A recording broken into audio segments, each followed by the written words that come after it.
Good afternoon. Good afternoon. Hello, everyone. Hello, good afternoon to you all. Hope you feel fine. And I'm sorry could I can't turn on my video today. Sorry for what? Well, I can't turn on my video today. No problem. Don't worry.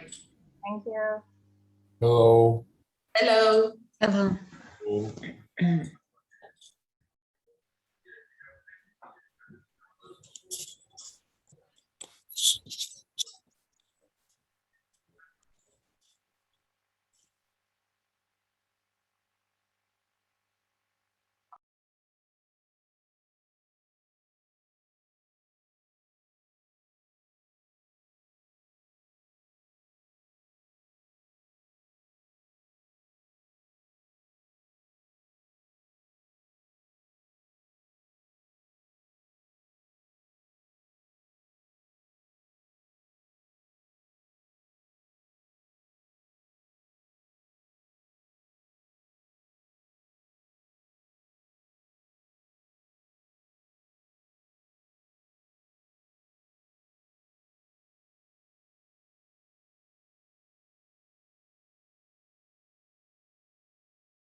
Hello.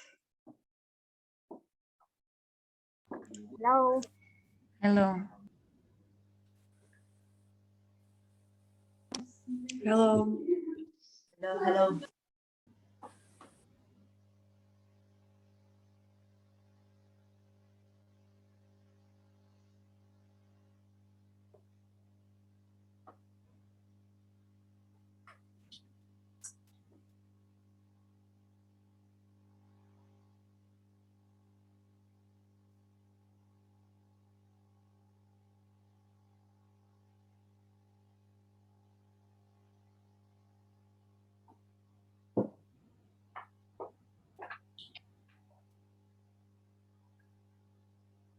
So how are we today?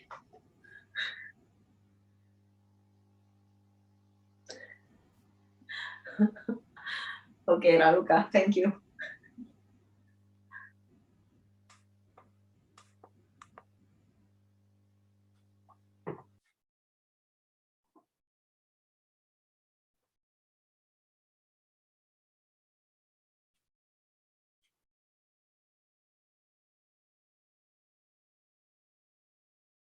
So shall we wait for a few minutes to see if the others are joining.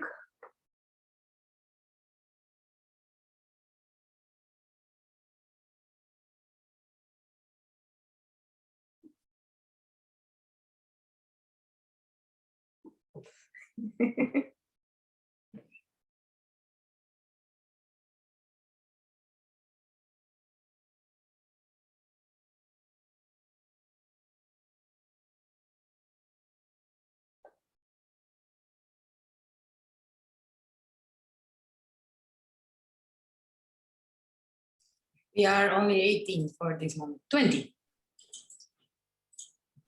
Yes. 21.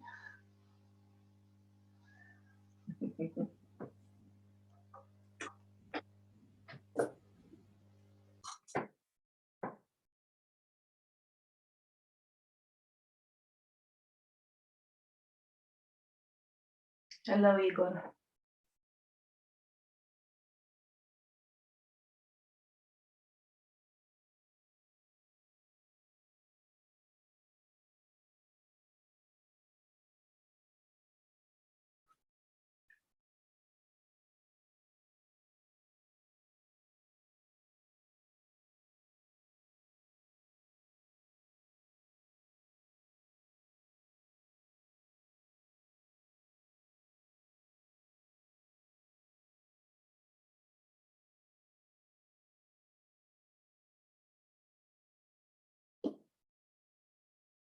Hello.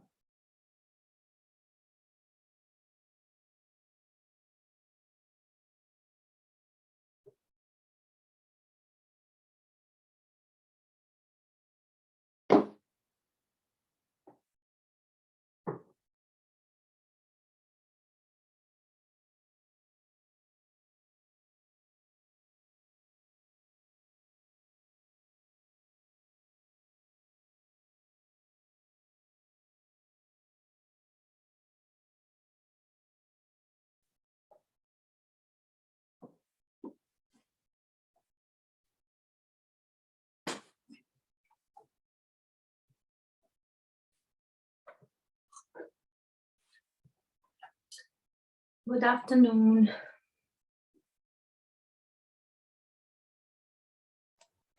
I'm happy to see you again. Yeah, me too. Hope everyone is well and have a nice training for us, or how to say. I hope so. I hope I will. I think every one of us are thinking after the training that what we should do and what we must try, but we are at 35, 36, 40, 50 years old, so it's very hard for us to try to do something new. We know that that is bad, how we behave, what we are doing, but we are trying to do our best.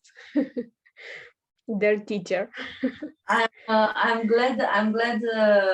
You're trying because you know I am 45, so I keep my mind and my brain. I'm trying to keep my brain young by doing new things, you know, and trying and changing things. Yeah, I understand. It's more comfortable to live with what you already have and know. Yes. Uh, We're but trying. yeah, but you should actually no, don't take it as something that you have to do, but do it for yourself. You know, if you don't feel comfortable with something in your body, just try and see if it works. If it doesn't work, just leave it. But you know, it's about changing a little bit the mindset. And Okay. Thank you. you're welcome. Someone has a problem with the audio of this Zoom. I saw a message here in the chat. Someone has a problem with the audio. Maybe Yes. the volume from your computer is off. Maybe you can Yes, check. I think we should write to if she or he doesn't listen. I just We should write. Yeah, I Okay. wrote it here. Yeah.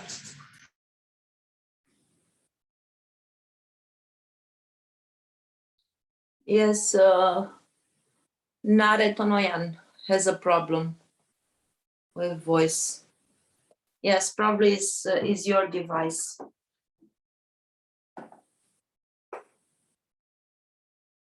I wrote a private message. I asked her to close the application, maybe to and reopen the Zoom application, but I think it's still the problem. I don't know.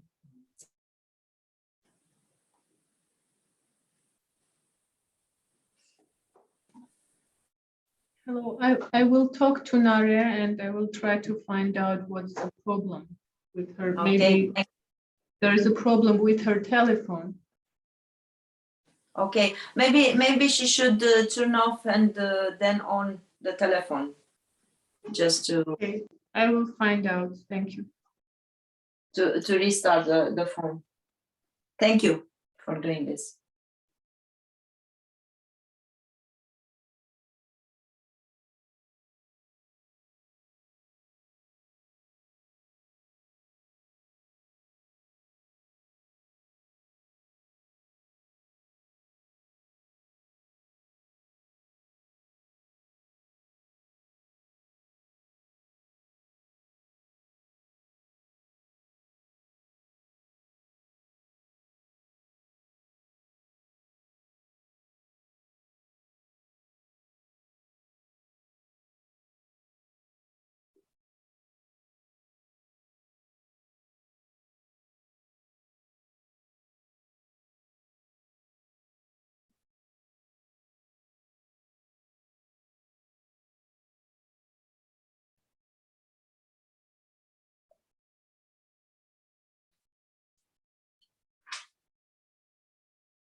I talked to Nare.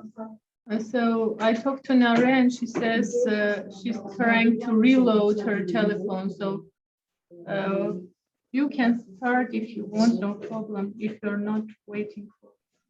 Okay, it's no, not worth waiting for her. I don't have a problem waiting for one more minute, but is it something that could, I mean, she can fix it right now? I don't know. So she's trying. She Let's just see. joined. She just joined. So let's see Uh-huh. if she's.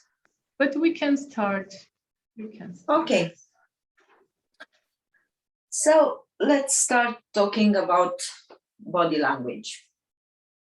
As I was writing, so probably you read already what the written course. Body language is an ensemble of communicational tools that is used sometimes in partnership with the spoken language or as an independent language.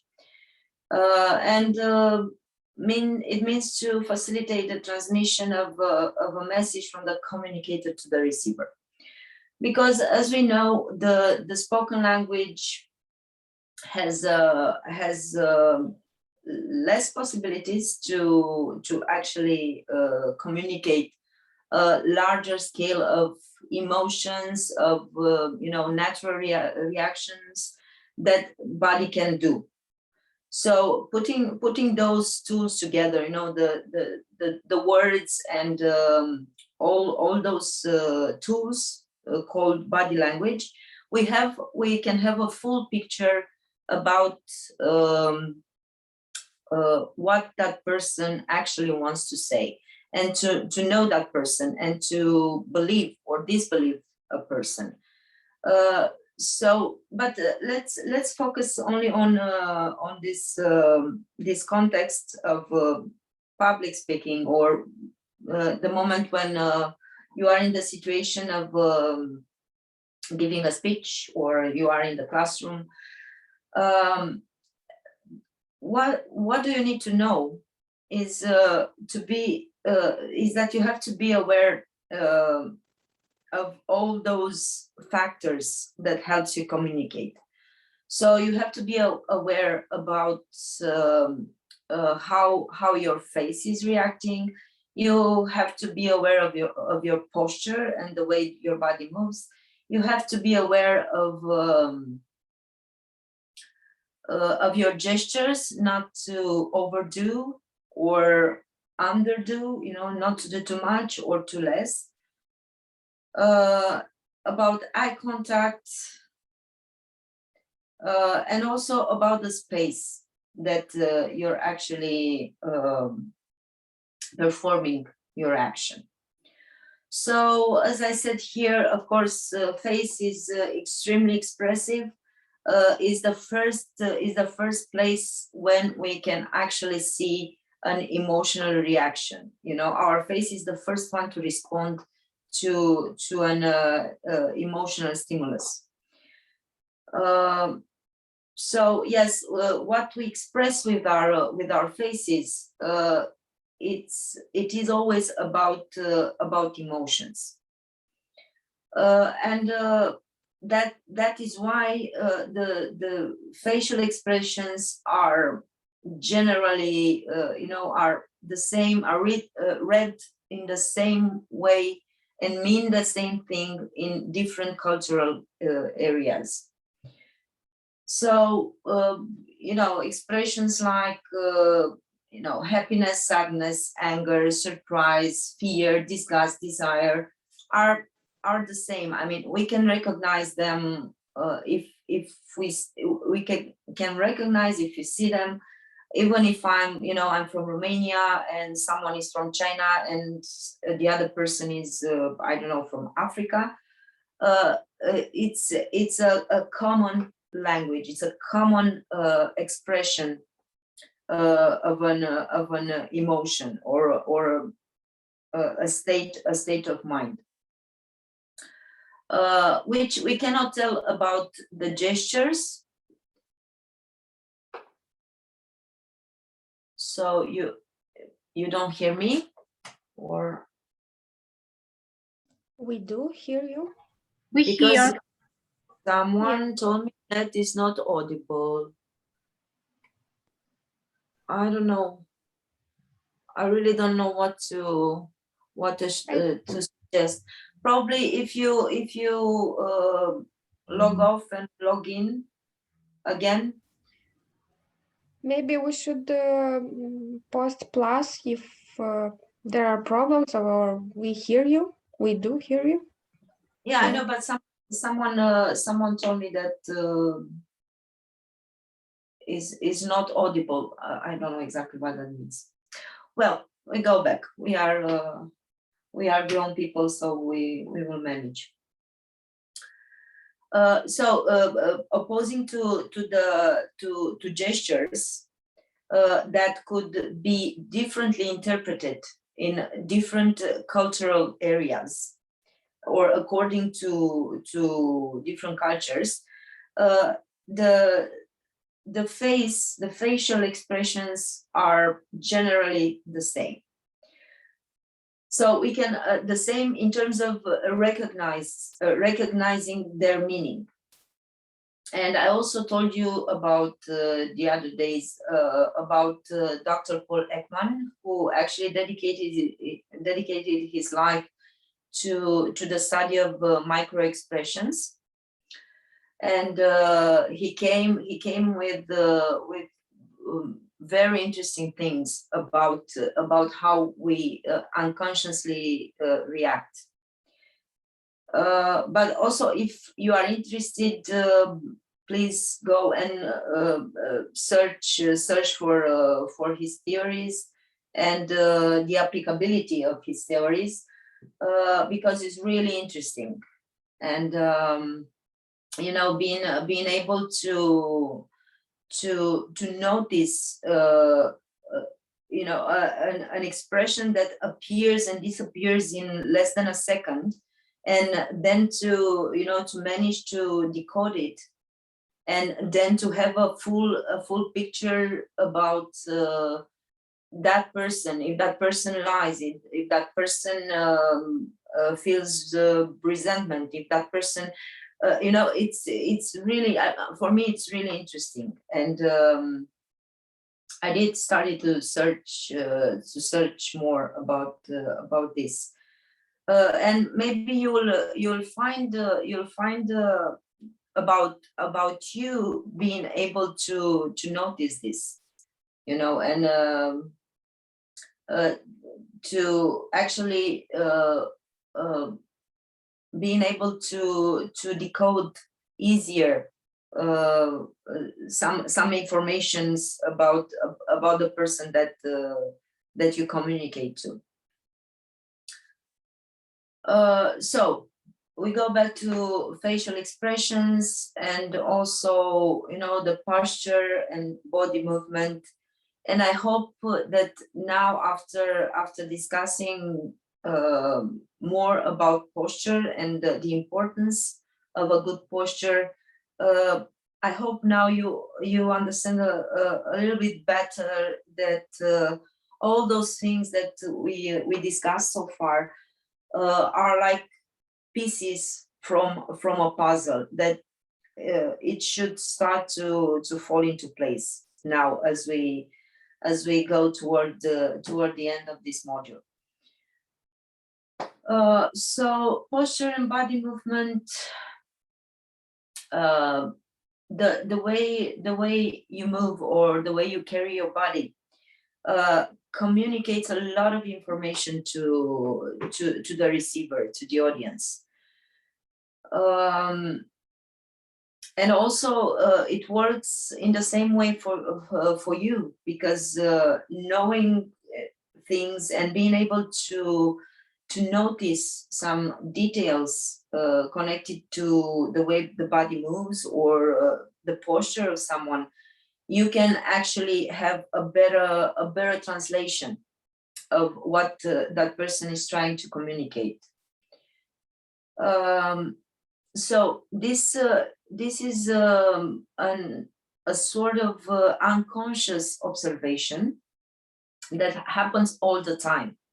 So we are doing it all the time, but what is important is to become conscious about it and use it as a tool to decode what the other person is transmitting, or to use it on ourselves to improve the way we communicate to the others. So as I said here, the body movement could be either an asset or a liability. You know, if you have a trained body, moving your body should come easily. If you don't have a trained body, moving your body or trying to be active all the time could be tiring and not very well contained. Maybe funny. Sorry? Maybe funny Yes. if you are not trained and you are nervous and you are trying something to do, but it's not very well. So at the end, you are very funny. So the outcome is not the outcome that you actually want people to see. But And it differs in different countries, study language too, because, for example, shaking hands in some countries it's okay and it's good, and in Japan it's not. yes, that's true. That's true. I said earlier about the cultural differences when it comes to gestures. Yeah. So what is important to understand when performing a public action is that you always, when you move, you must have a purpose, because moving without a purpose could be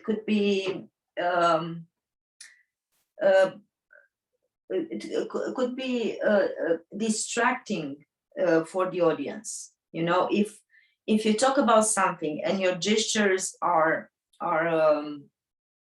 in the right amount, or the gestures are sustaining your speech, and you do just what you need to do to sustain your speech, then your action, your performative action would be perceived as clear and understandable. If you talk about something and then you start to, and your body goes crazy, and you start to use large gestures, which are not really necessarily needed in the context, that could be annoying. That could make the audience to interrupt this channel of communication and not to be so perceptive. Of course, the gestures and the body movement could sometimes make you look funny, but funny is good, but in a moderate amount. If you are funny because you cannot be in a different way, yes, that becomes a problem, because you deflect the attention of the audience to something else than your original purpose. So always move with a purpose, and be aware what you do with your body. Moving too much can be destructive.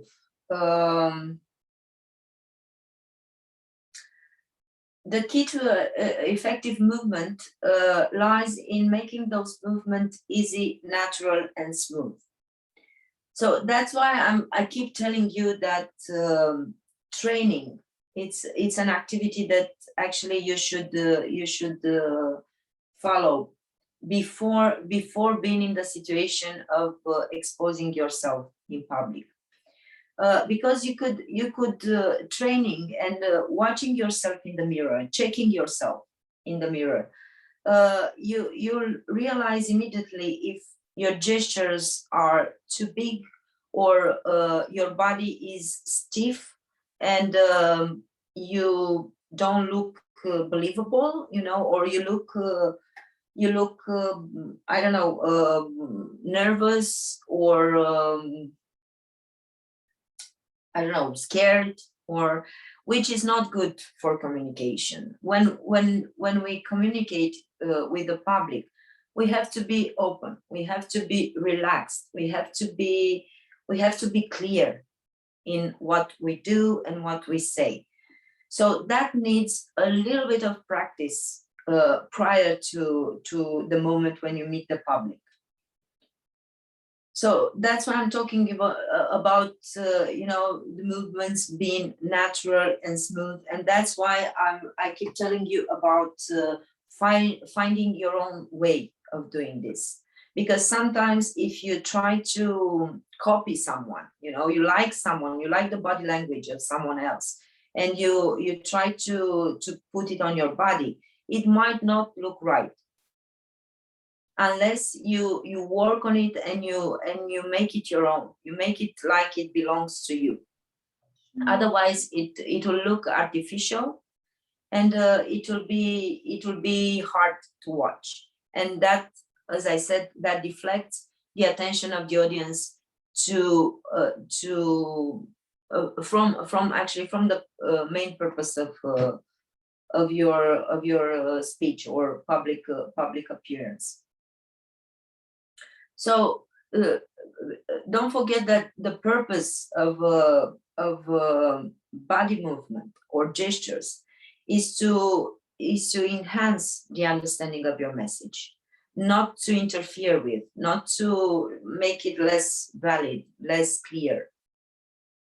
So we go to gestures, which, yes, gestures can be translated differently according to the context. And also gestures could be used as an artistic language, but they can be used in public speaking, can be used to help clarify your message, or just to bring some color to your speech or to your public performance. Yes, of course, that specific gestures could have a meaning that is not appropriate in some parts of the world. So I strongly advise to give up to those, or to do some research before you are in this situation, and to know what gestures you can use and what gestures are offensive for the people living in that culture.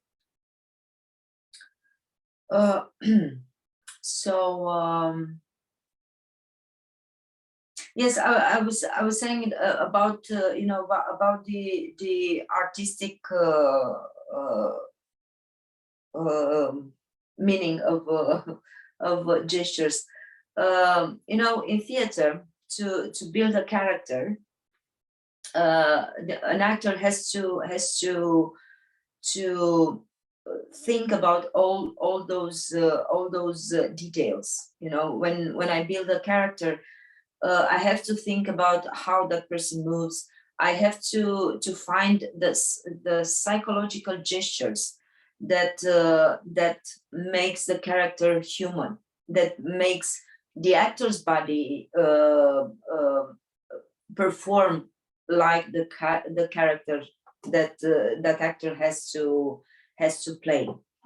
So that is why, even if we speak about a natural movement and a smooth movement, the gesture has to belong to you. That's why it's good to use what you already have in your body and your normal gestures. But you have to observe, and you have to decide which gestures are important for what you communicate, and which gestures are not, and use those gestures who are important, because otherwise it might be too much, and it might become hard to understand. Okay, so I don't want to waste time, because there are other things that I didn't put in the written course, and I was thinking about actually these days, and I want to talk about this. But also, eye contact is really important, because if you don't make eye contact with the person that you speak, that person will feel like the what you are saying is not addressing to him, and he will not be able to enter into your channel of communication. So keep in mind that eye contact is massively important, to keep the flow of the conversation, or measuring other person's interest in what you have to say, and also just looking to a person, you can communicate many things, you know, from interest and affection to hostility or aggression. So just, you know, just looking at someone and just having this, building this bridge between your eyes and the other person or other person's eyes. It's one channel in the big channel of communication. It's one small channel that is really important. So also space is important, because you have to be aware on the space around you. So if you have objects, if you have a table, not to bump your hands into the objects around you. Also, if you stay too close to someone, or if you stay too far, that could interfere with your communication. You know, being too close to someone, it is annoying and irritating, because, you know, I assume you know about, you know, the spaces around us, you know, like the intimate space, the personal space, the public space, and so on. And being too close and already in the other person's personal space, that could be really irritating, and that person will think about how to get to put some distance between you and that and itself, instead of you know, being attentive to what you want to communicate. And also being far from the subject of your communication can be weird, or and make communication and fail, actually, in the act of communication. Sorry, if I may interfere. Yes, please. At the beginning of the lesson, when you told us that we will speak about eye contact today, so I thought that is a big problem for me as a teacher. So and afterwards, I think that I would be the students. I wouldn't like that the teachers would look at me, would watch at me, would look at me during the lesson. So I try not to look. I look at students sometimes, but not all the times, because I feel what I would feel if I would be the student. The whole lesson, the teacher to look at me and to retell something would be inconvenient for me. So maybe it's not correct, but that's my my experience, and it's very difficult to keep the eye contact during at State Agrarian University of Moldova. We have lessons where 1 hour and a half. So to keep the eye contact during 1 hour and a half with the students is very difficult, and the inconvenient for them, I think. That's my opinion. Did you ever ask them if I'm they sorry?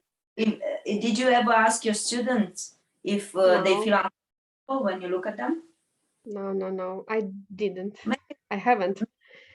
maybe you should, because it's not you know, eye contact. It doesn't mean that you have to, you know, to watch them constantly, like a I don't know, like a police officer watching the detainees, you know? So it's not something, this eye contact is not something aggressive, but it is something that should help the communication. You know, of course, you're not gonna stay like 1 hour and a half or maybe more watching all the time your students, because that would be weird.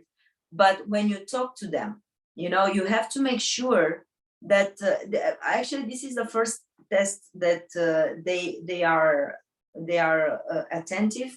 they are involved, because if a student is constantly having its eyes down, and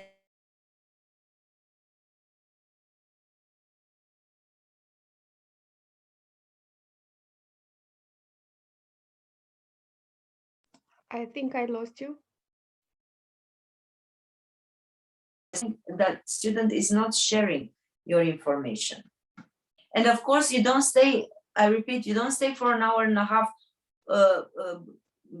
establishing eye contact with one student, you know, but it's important to see them and to make them look back at you, because that means that they are there, they are receiving your information, they are receiving your speech, they are involved, you know. So probably you took that a bit too far, you know, this eye contact, but this is what actually I am talking about, you know, about checking at least from time to time if the students are listening to you, if the students are paying attention, if they are. And it's the same with you know, when you have an audience while giving a lecture or a conference, I don't know.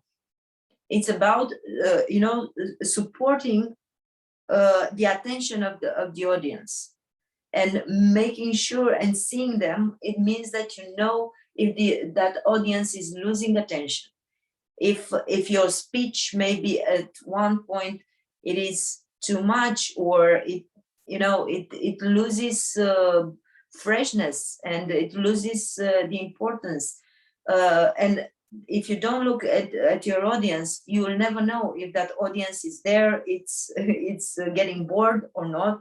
So you can adjust your speech, so you can adjust your body language to make them come back and be in contact with you all the time. Of course, we have ups and downs. We cannot be like focused 100% for, I don't know, 6 hours in a row or for 2 hours. But at least, you know,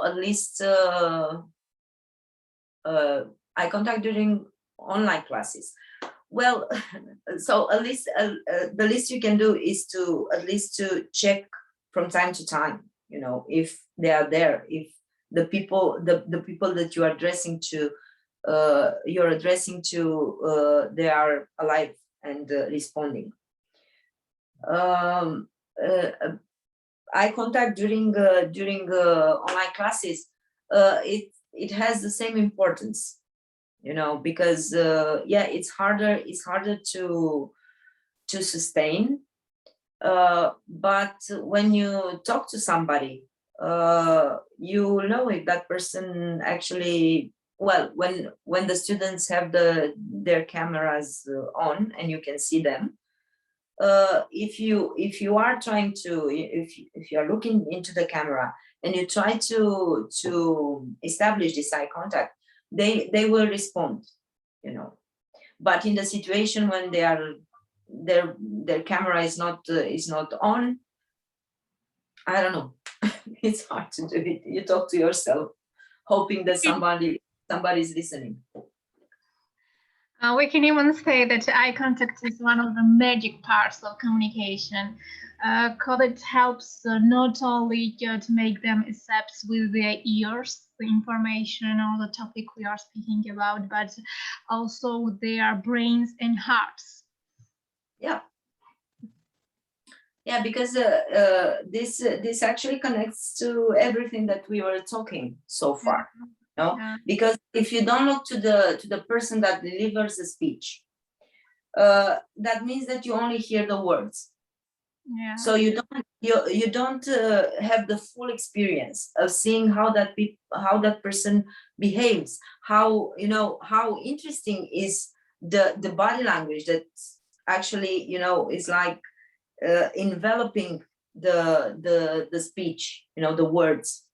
And you will disconnect yourself from a full experience, a full communicational experience, if you just, you know, you just hear the words And yes, probably the information will be will get to that person in a smaller amount.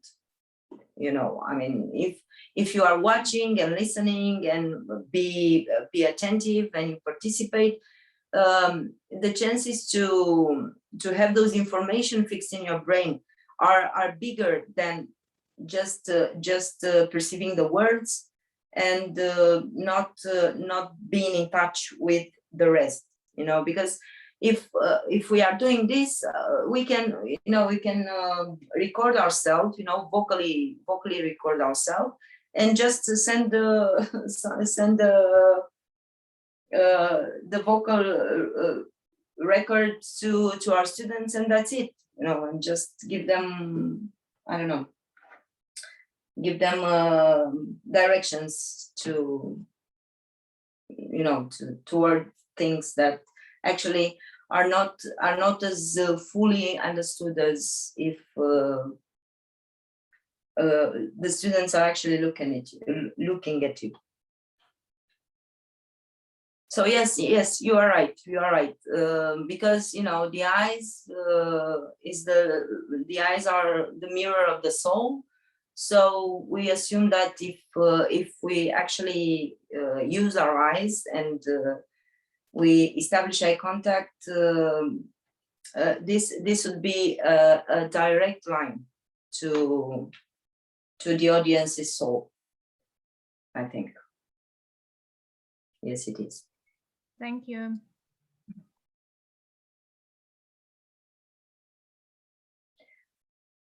So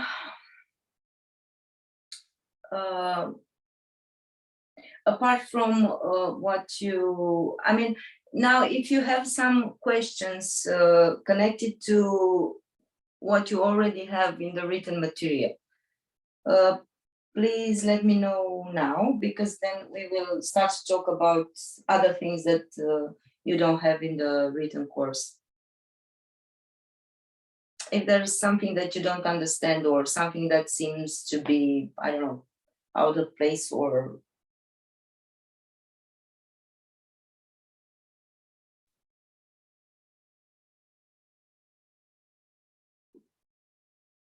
everybody's okay? Okay.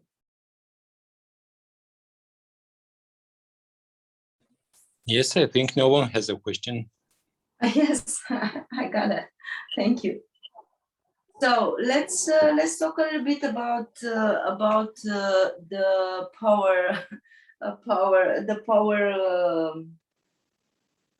power posing or power positions, because as you all know, especially in the business world,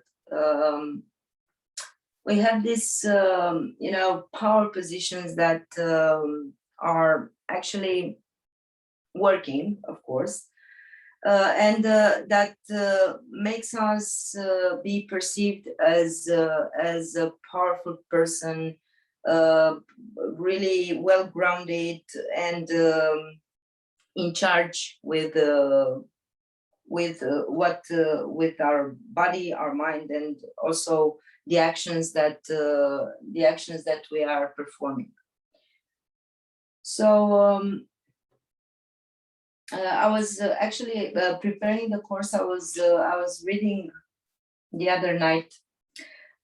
Is this professor called Amy Cuddy that teaches at Harvard, and she started to research about the power positions and to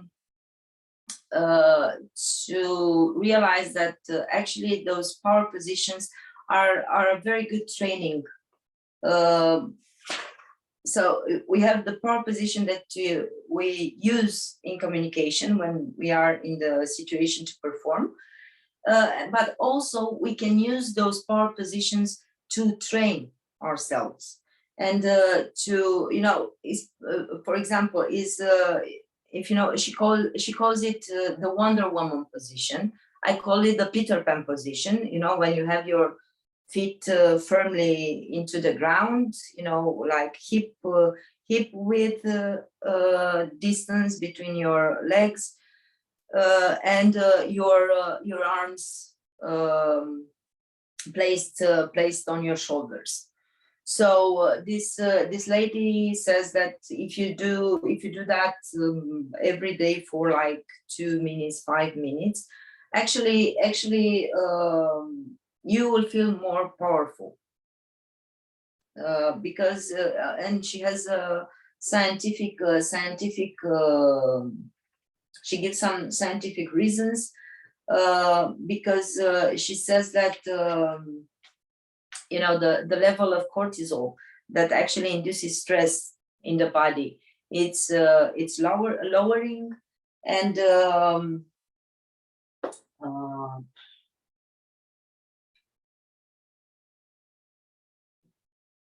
just a second, because I'm trying to find, because I was writing.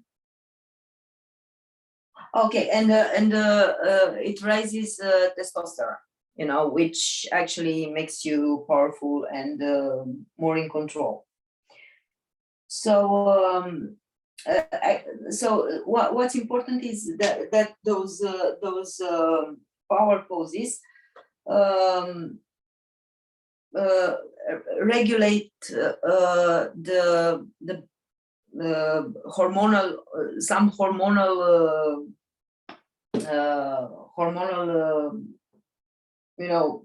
balancing inside your body. So the power posing, they're about opening up, because every time you want to show to the others that you are powerful, you have to open up. So that's why we talk about open positions and closed positions. So this is the simplest, and the most natural, actually, when you stand, as I said before, when you stand and your legs are well grounded, and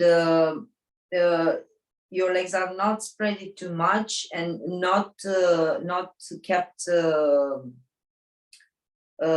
stick together, but having your legs aligned to your hip, the distance between your hips. And this is also the good posture. I mean, this is related to good posture and wearing your body without too much effort. This is a standing. This is not a non-dynamic posture. So this is one of the power positions, and I told you with your hands placed on your hips. I don't know if this is actually a position that you want to display when you are trying to look powerful, and I mean, maybe it's good for training, but for me, seeing those hands on the hips, you know what I mean, I think, okay. Do you want some troubles? Yeah, it's not about troubles, but I don't know, it's it could be, well, a power position has a little bit of aggression, because that's the point. You have to show that you're powerful. So it could be perceived as being a little bit aggressive, but just the right amount, so you can display your power and your confidence, actually. So placing your hands on your hips, I don't know if I would do that to show that I'm powerful, but grounding my feet and having a good posture, that would, for me, this would work. And if I see it in someone else, I know that person is confident. I know that person knows what it's doing, and I'm, from here, if that person tries to do more, you can always be prepared. and accepted or not accepted. It is a matter of negotiations in communication.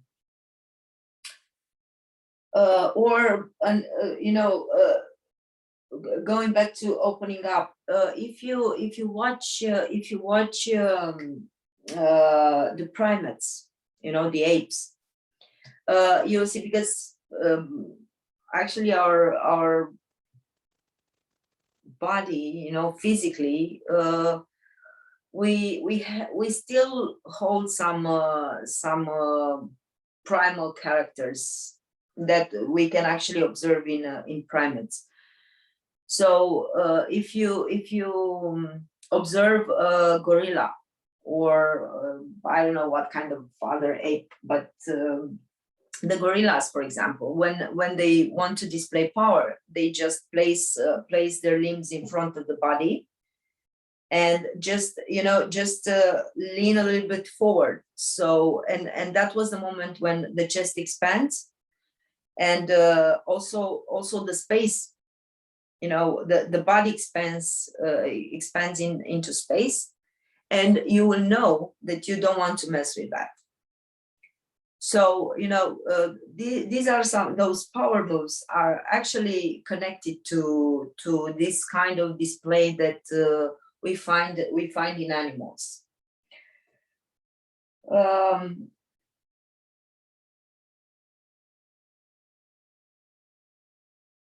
So, and also a display of power is using large gestures. When you use large gestures, that means that you're comfortable. You're comfortable. You're confident. And you just let yourself sometimes do more than necessary. But that is not necessarily a bad thing.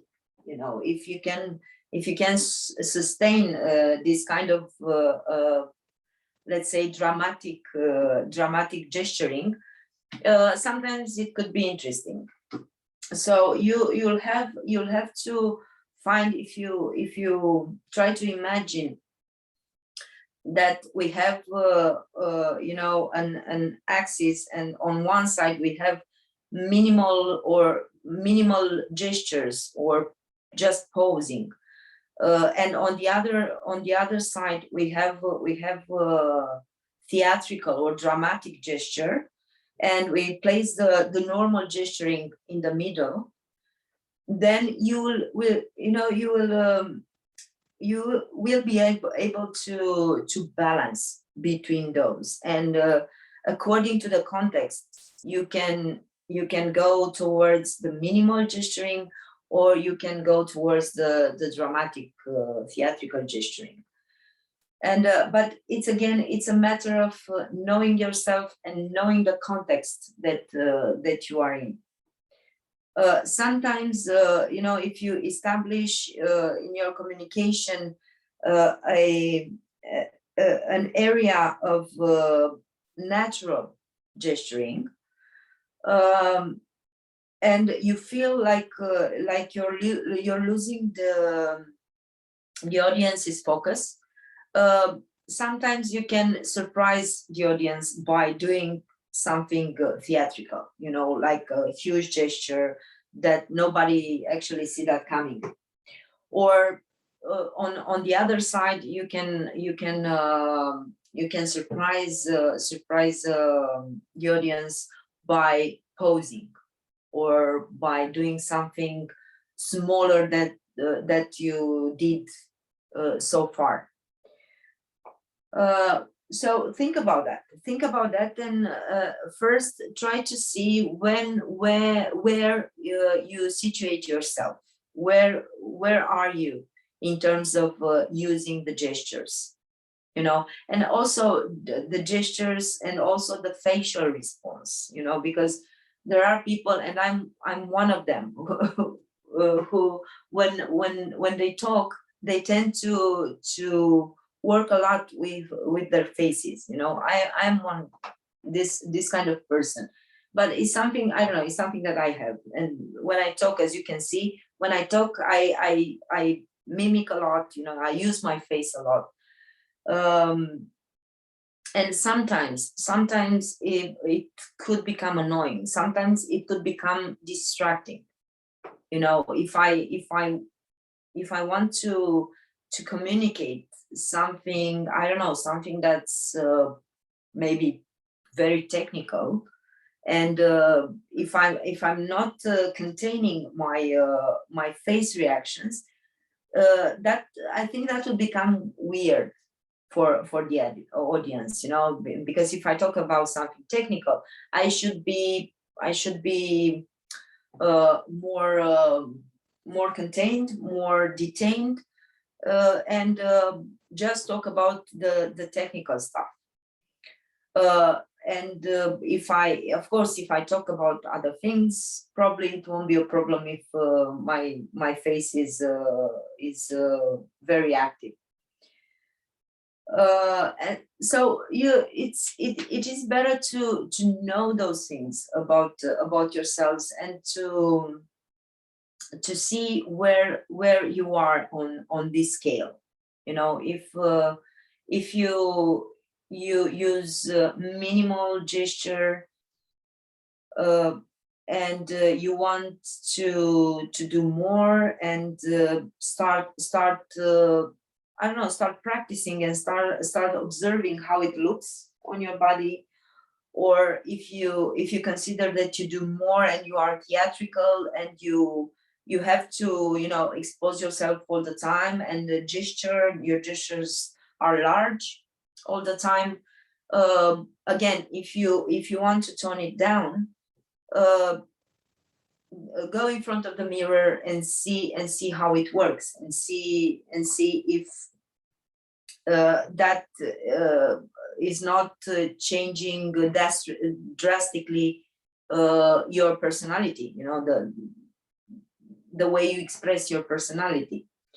But being in this middle area of natural gesturing is the safest, and sometimes you don't need more. But exploring the extremes of the scale, you can use when you need. You can use either or, and to just just put it in your body language. So you will have a set of gestures out of the natural area that you can use to draw attention, to regain the attention, if in case you lose the attention of the public, or I don't know, to underline even more an idea that actually it's very dear to you, or you are keen on. So also when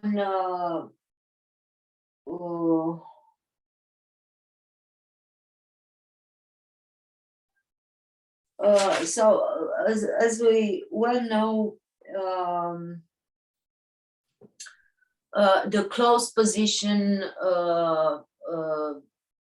always tell about yourself that we are insecure, we are stressed, we stop because it is closed. We are closing the communication.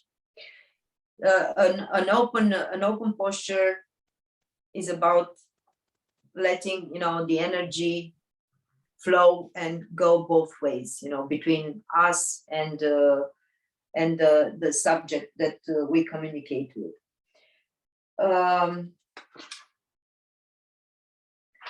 But there are some positions, power positions, who are actually closed if we analyze them, from the point of view of how your hands are placed, or arms. But they actually function as power position. So this one, having the hands placed in front of you, this could be a power position. What makes the difference is how your shoulders react to that. You know, if you have this position and your shoulders are rolled in front, you know, and your upper body is has the tendency to become smaller, that actually is perceived as not confident, you know. It is perceived as a closed position that actually breaches the communication.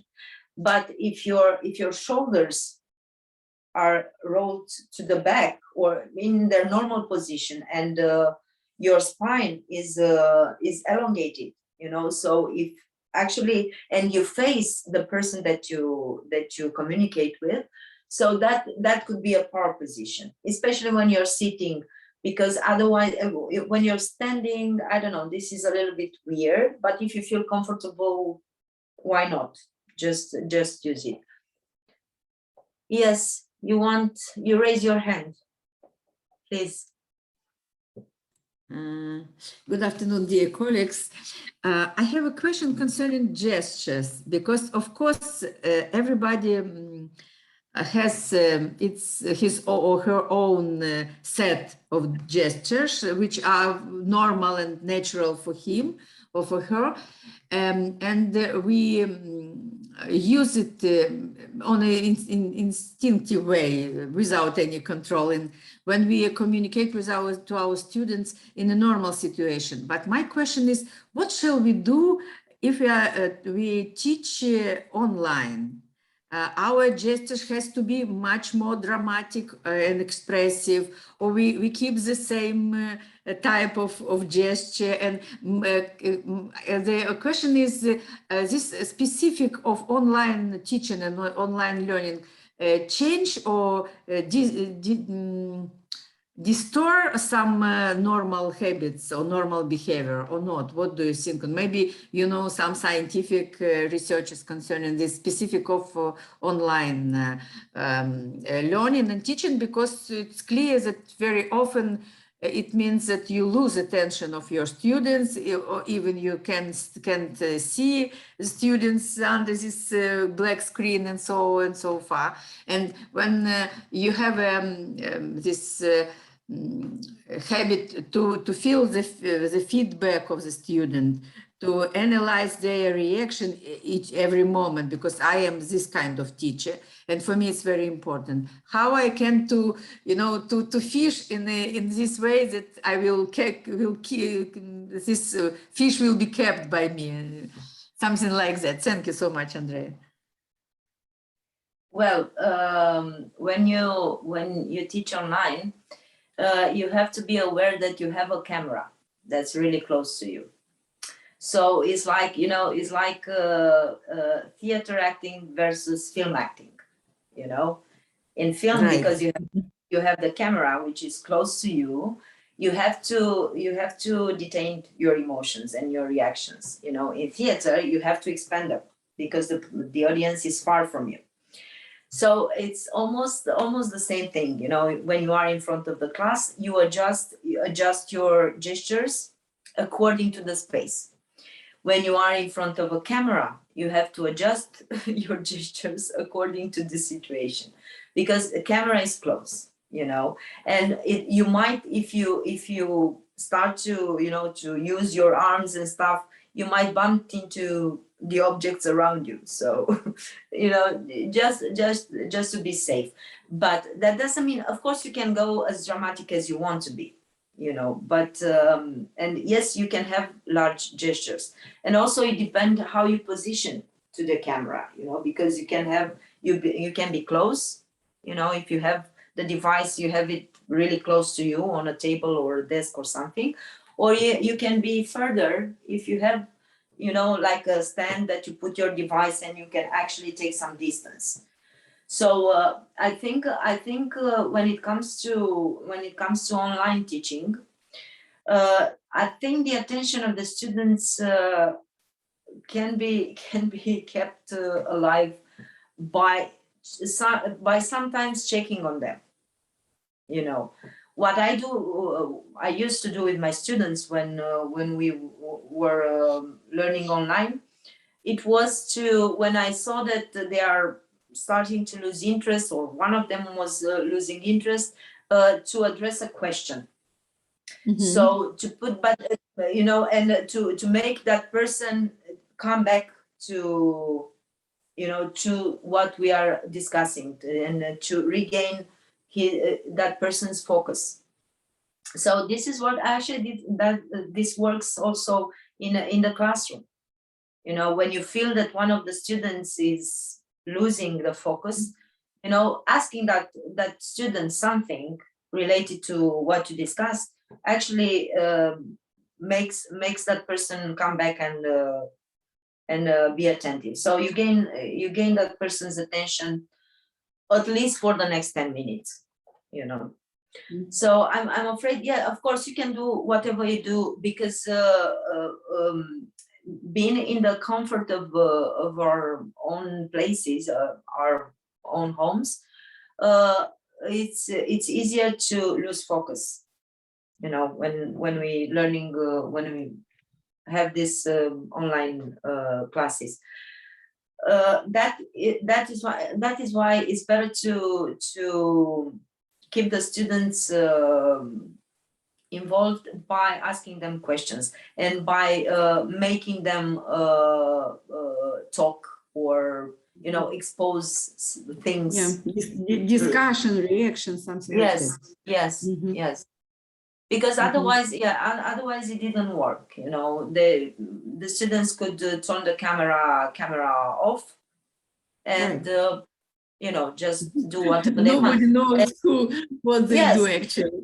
Yes, exactly. And there's nothing you can do.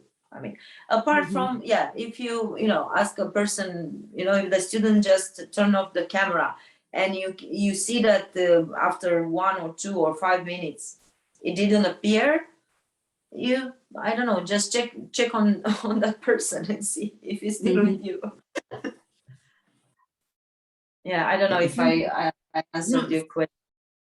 Thank you, Andrea. It's really good answer, especially this comparison of cinema actress and theater acting, because it's looks like that. Thank you so much. You're welcome. As I said, it's you always have to be aware of the context.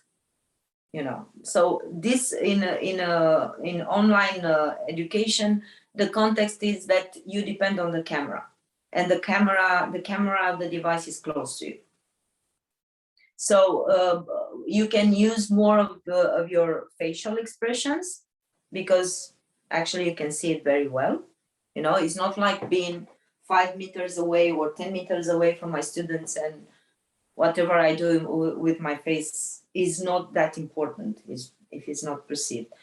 So, you know, you have those, you can work with the little details on expressions and gestures when you are close to the camera. So use that. And see, actually, you know, this is something I started to explore, being in this situation, because everybody until now we were not forced to do that, you know. But now it's a new thing for all of us. So that's why I'm trying to explore and to see how it works, and what works and what doesn't, and also to readjust my means of communication, you know, according to the context. But this is something you can do, and I think this would be interesting, you know, to actually explore various ways to communicate in various contexts, or I don't know, to just you know, it could be actually it could be a good research, you know, it could be a good research, and some papers could come up if you start to actually research on this. Thank you. You're welcome. So going back to the closed position and open position. So of course, it's easy to notice, you know, if a student or someone in the audience is stopping the communication, but you know, adopting a closed position, or if someone is it's engaged because the position is open, and also a person who's engaged is gonna face the subject or the speaker or whatever that person relates to, you know. And when I'm interested, I have, you know, all the front of my body is leaned a little bit forward toward the subject, and it's, you know, the shoulders are open, the arms are, you know, placed in a way that don't interfere with the communication and don't stop the communication. And I'm you know, I'm there. I'm, you know, and you can actually see it, because I remember someone asking me on one of the first courses, how can we see when someone is not attentive or someone is not involved? Because the way that person is placing its body, you know, a person who's open to communication is gonna be, the body will be open, and the tendency is to go forward, to be closer to the subject that communicates, to the information. When you lose interest, your body is changing, you know. First, and the most common is that the direction is changing. So if I want to stop the communication, if I don't want to receive something, I'm just, you know, I'm just moving my body aside. So I'm not having this full frontal channel. So I'm trying to somehow cover myself. And also, you know, if you see that, I don't know if you can see me very well, but I try, you know, if I'm engaged, and I'm you know, I'm attentive, and I want to tell you things. If I'm doing that, you know, it's already, see, my arms are already, you know, in a close position. And even if I continue talking and try to communicate with you, you'll see that actually the communication is not, you know, the flux of the communication is not that fluid anymore. So especially when you see this in the audience, you know, in class or any kind of audience, you should know that this is a signal of starting to lose interest or getting tired, or, you know. But the idea is because now, you know, bodies are different, even if they express the same emotion. It could be showed differently, you know. So sometimes, you know, a person could be moving drastically, you know, just changing that drastically and just not looking at the subject, or it could be just you know, just crossing your legs and just covering your mouth, and or, you know, placing your hand on your forehead, and that's a sign that for that person the communication is starting to not work anymore, or I don't know, getting bored or getting tired or whatever. So if you see those signs, if you suddenly see that that a person or a bunch of a bunch of people are starting to, to move uncontrollably on a chair. They start to, to close their hands or their legs. That's a sign that something in the way you communicate is not working. So you should, if you see that, you should try to do something to improve or to regain those persons whose interest you've just lost.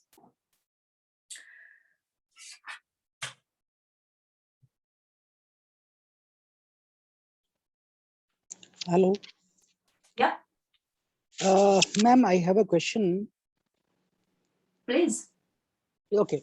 Actually, with your conversation, my question is, whenever we are doing any communication, especially in business communication, what I understood with your talk is our body should be synchronous with whatever we say.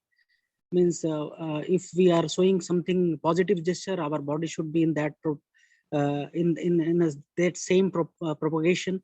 Means my question is how to make this synchronous with our words to with our body. Means whatever we say, our body should respond in the same manner. That is one important thing. And do we need awareness? Means whatever we see, our focus should be on our word or in our body language. Means how to make this synchronous synchronization of our words as well as our body. And the second part of my question is, as a different part of the world having different cultural culture, means do we need to be aware of what kind of body language with respect to a particular country or particular place? That is what my question is. Well, I'm afraid I understand the last part. So it Means, is about what gestures are. Just like I came to know some part of the world, especially for saying yes, they just put their head up and down, and some part of the world just they are turning their head right and left. Means means is any uniform body language that is available across the world, or is there a differences? Yes. I'll start with the second question. Yes, it is. There are, but there's always, when we have these reactions that express fear or disagreement or desire, or like the most how should I put it? Those basic and ancestral types of emotions. These are universal.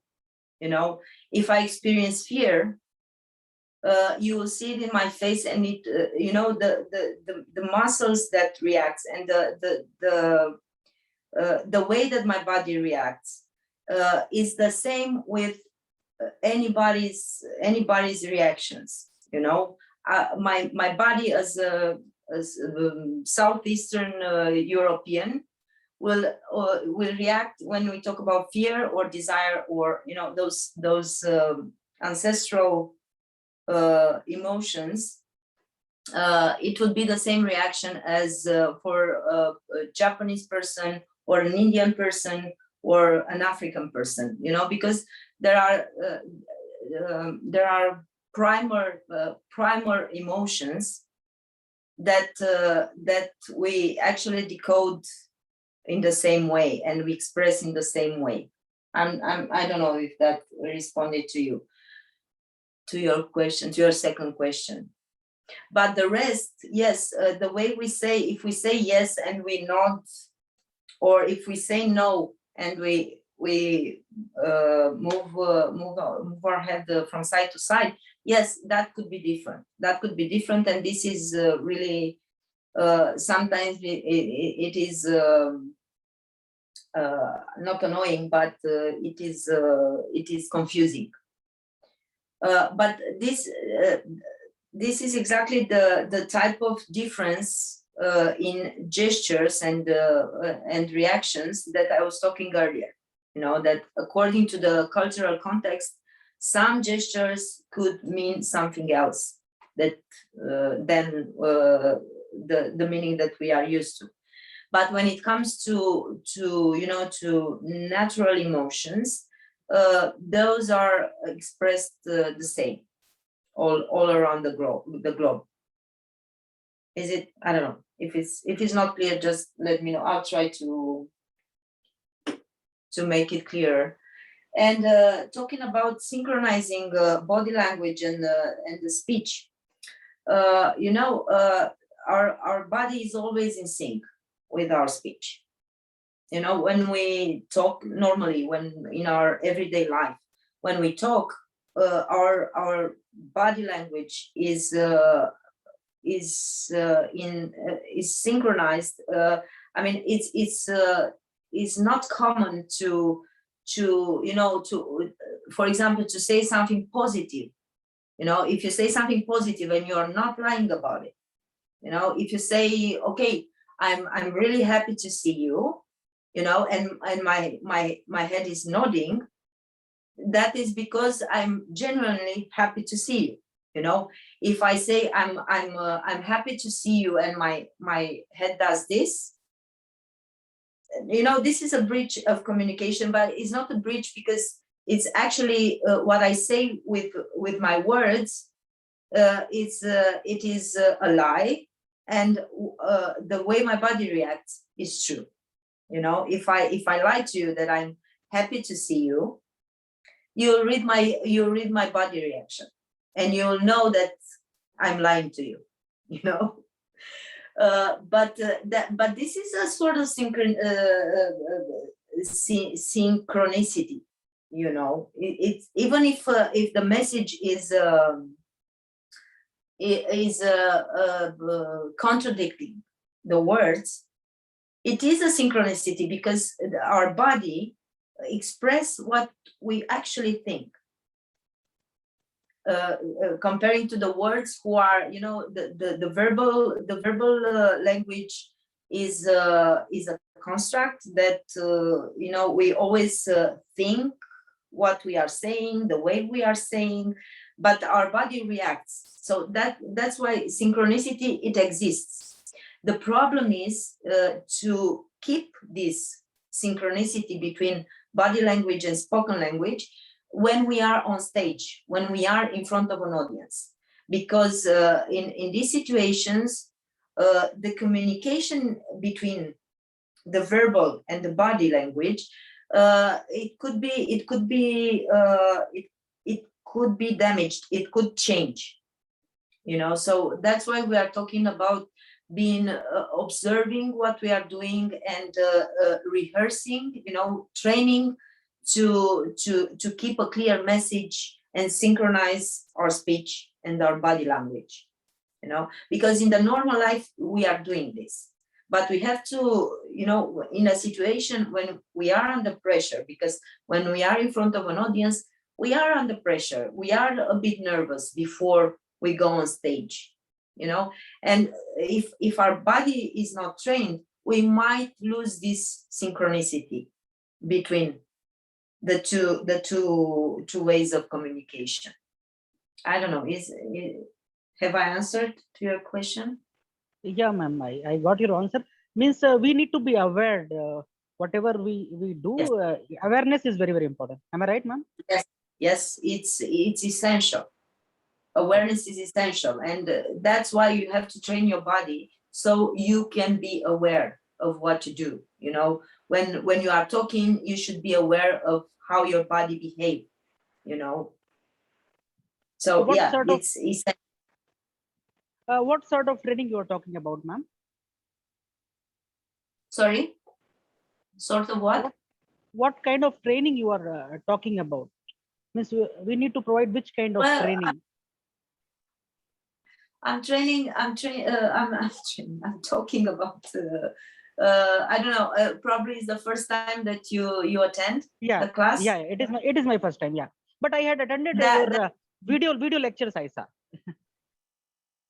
Well, yeah, because we started last week and we were going step by step through posture and breathing and relaxing as tools for the self-awareness and tools you can actually train for a better communication.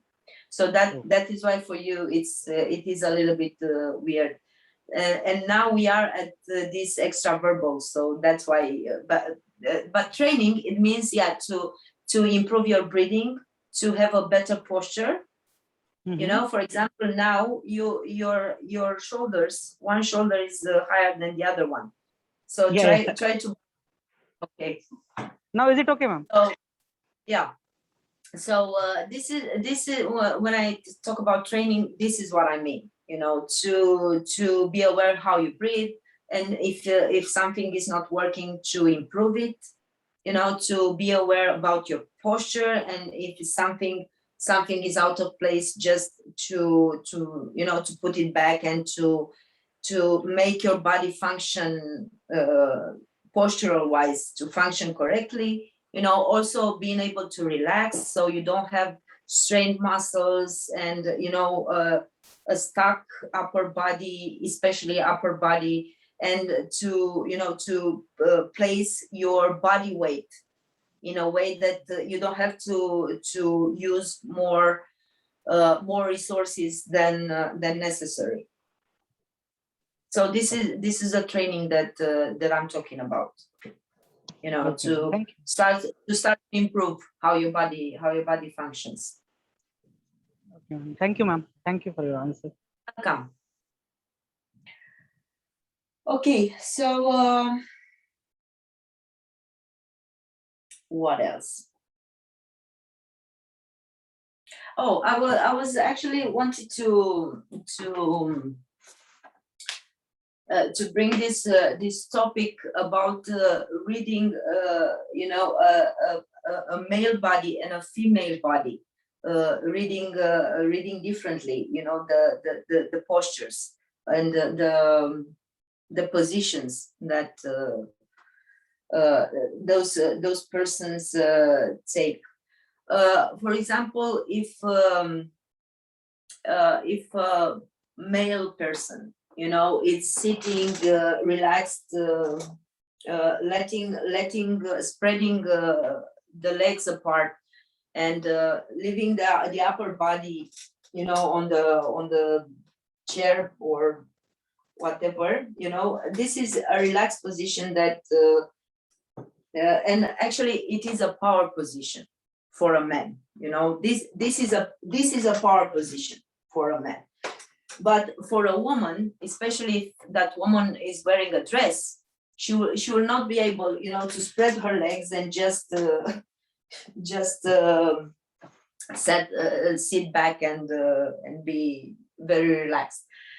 So because I was talking about this position, it's almost the same thing, because for a man, crossing the legs, it's even if it's a closed position, but is acceptable. It doesn't say about the person that is insecure or afraid. But about a woman, you know, it depends on how a woman is carrying the body, because sometimes crossing the legs could be not very well received, you know, and normally a proper position for a woman is to keep the legs parallel. I don't know if I can't manage to show you, but I think you understand, you know, like keeping the legs parallel and tilted a little bit on the side, you know, like the Queen of England is sitting, and also the hands like properly placed, one on top of the other, and being placed on one leg. So this is a proper position for a lady to stay in, to not be considered, you know, even if it's a close position, technically, it is accepted. It is, as I said, a proper position to hold your body, especially when, of course, when you're sitting. But there are lots of positions that apparently are close position, but they are tolerated, and they are not and they are not considered to be expressing to be expressing lack of confidence. For example, when we talk, if we keep our hands like that, I know this is the new position that actually is replacing that, because that was considered to be a close position or that. But honestly, for me, this works better, because it is a close position, but it's not an aggressively close position. So having your hands, you know, placed in front of your body, it could be, you know, it could be a safe place where you can always go when you feel like your gestures are going ballistic, you know, or if you at one point you start to use gestures and you realize that it's too much, and you always have this safe position to go back to. So if it helps you, just make it your default position. This or this, it depends. And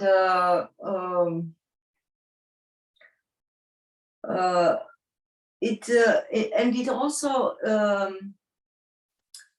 makes you look somehow peaceful and well balanced, you know, and also allows your upper body to relax and not to be tense and stiff, you know, because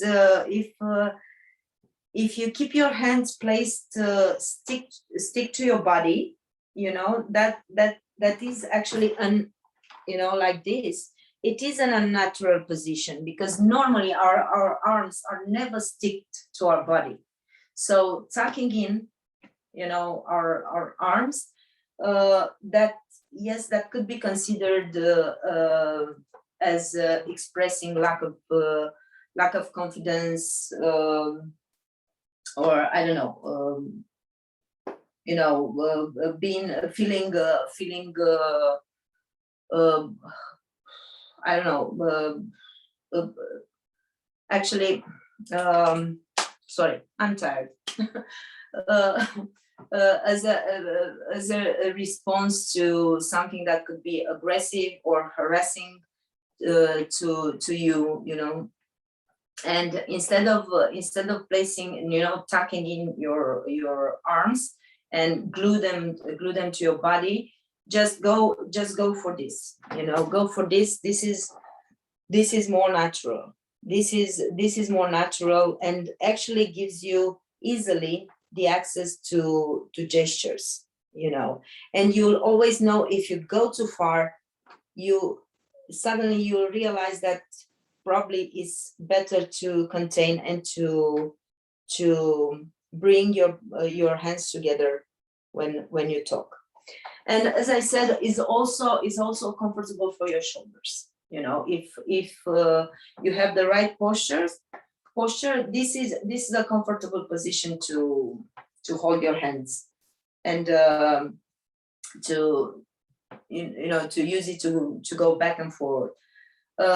If your shoulders, if your posture is not the right one, it might be difficult, of course, but it's also a test, you know, if you are using this position and you feel your body is getting tensed and it's not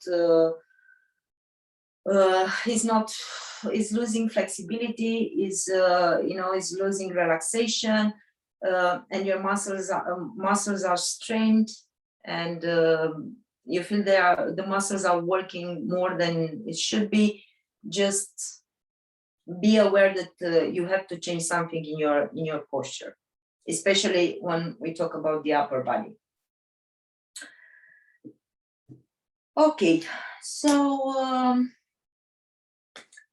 again, this talking about gestural language. From my point of view, the gestural language can create, if you master the gestures and the way your body communicates, the gestural language could become like a hypnotic state that helps you to grab the audience and keep it in your universe, in this dimension that you are trying to create with your speech or with your public exposure. So that's why it is important to to find those gestures that are which are representative to you, which represent your way of being, of communicating, and also expressing exactly what you want to communicate, and because the tricky situation is when you are saying something, but your body reaction is different, as I said earlier to Mr. Pandey. When we have this kind of lack of synchronicity, you are exposed, and your speech is not going to be believed. It doesn't matter if we talk about police matter or I don't know, ultra professional communication, type of information delivery. It's just you have to be careful to bring your body reaction to match your speech, because if you are doing otherwise, then you will send two kinds of informations that are actually colliding. If I'm trying to be open and positive with my words, and talk about the well-being and the importance of being happy, but my body language actually shows stress, and it is, my body is detained, and it's stiff, and I'm not gonna believe that person actually knows what being happy means, or what that person tries to communicate through words is not matching with actually the real experience inside her brain, actually, and body. So that's why it's important to match those two, what you communicate through words and what you communicate through your body. And as I told you, if you really master the body language, it's easier for you to bring people into your dimension, and to be believable, and to have to keep people's attention toward yourself and toward the information that you deliver. So I'm open for questions.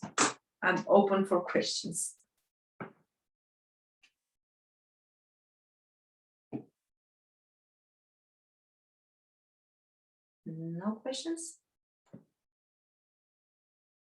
You have your mic off. Okay, I have another question, ma'am. Please.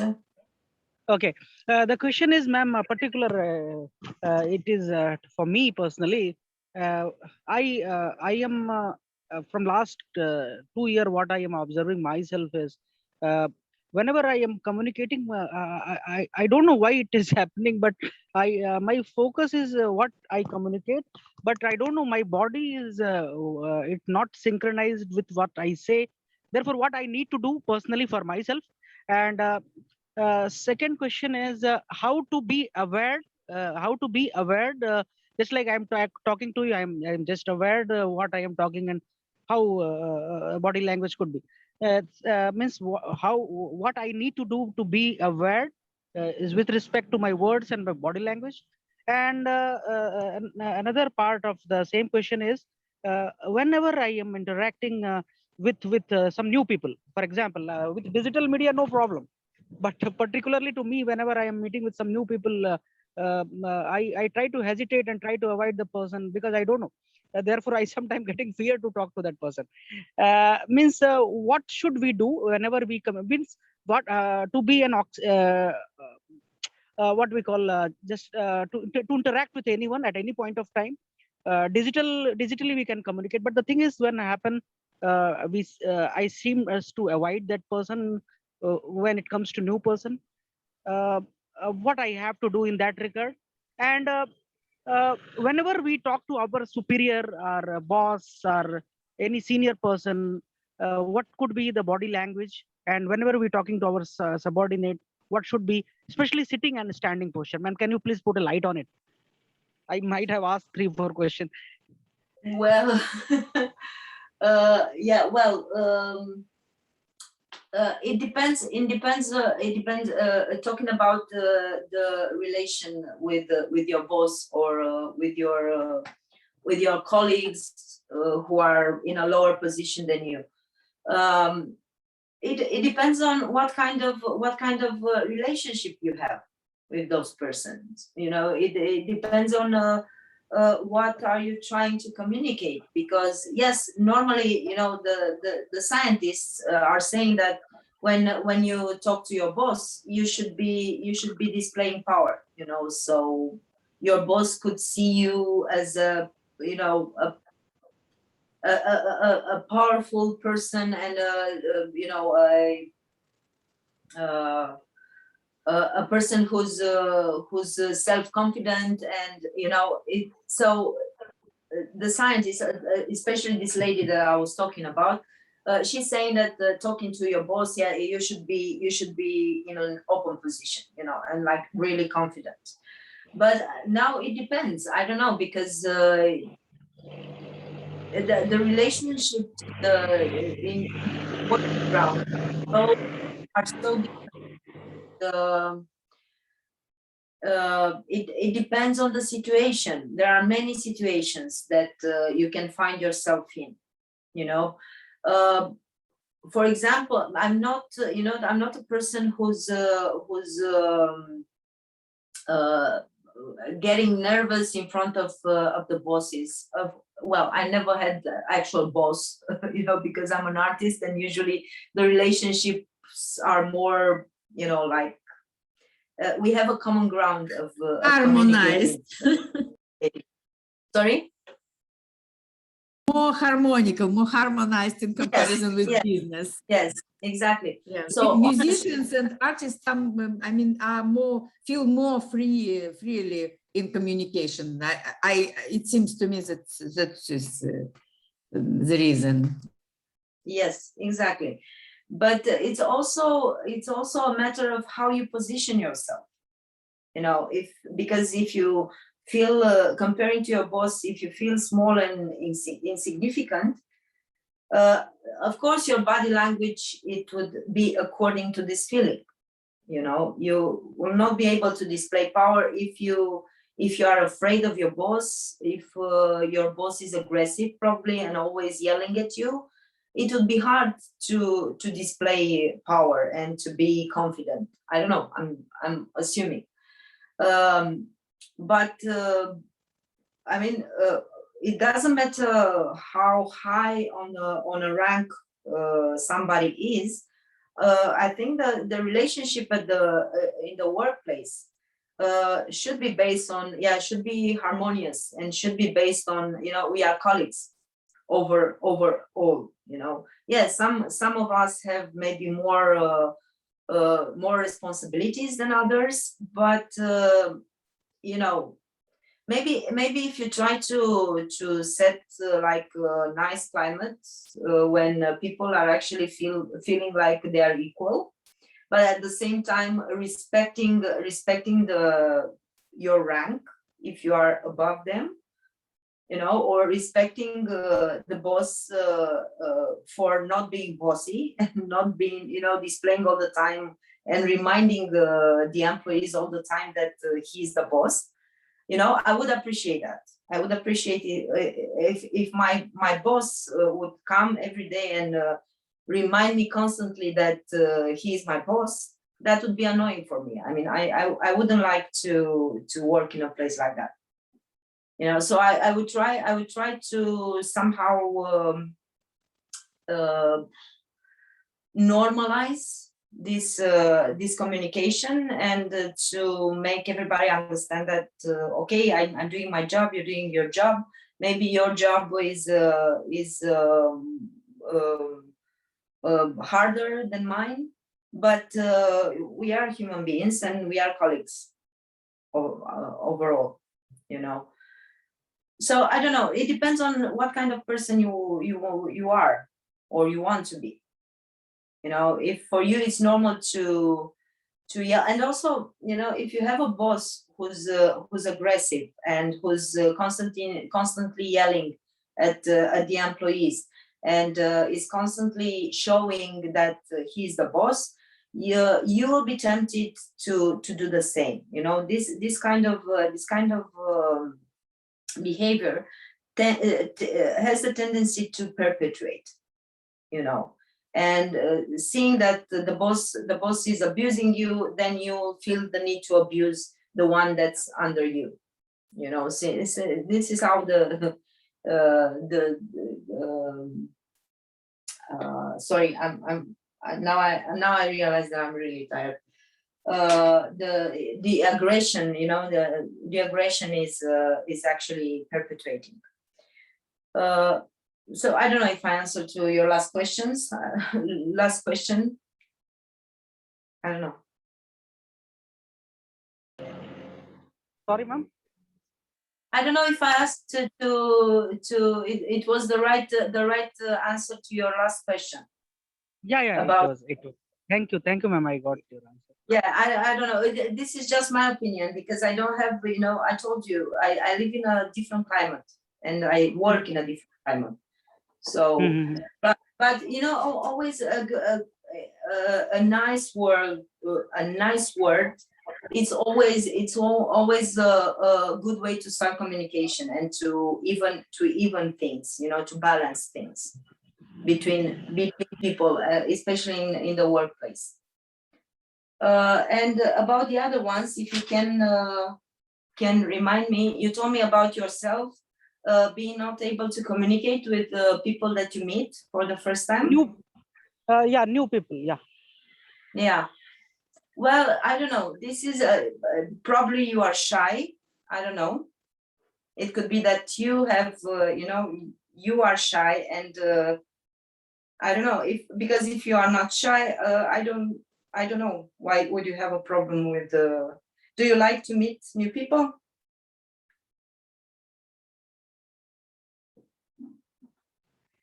Yeah, sure.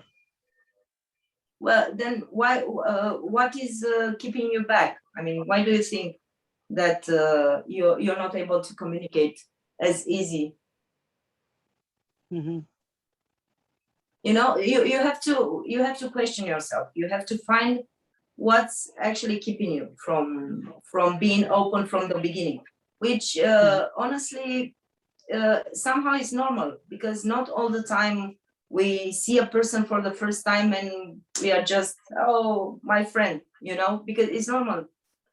Because it needs a time to, you need a time to to discover that person, to know that person, and then to see if you know how to communicate, how to start, or how to respond to what that person initiates, you know, in this encounter. So just find it into yourself and see how it works.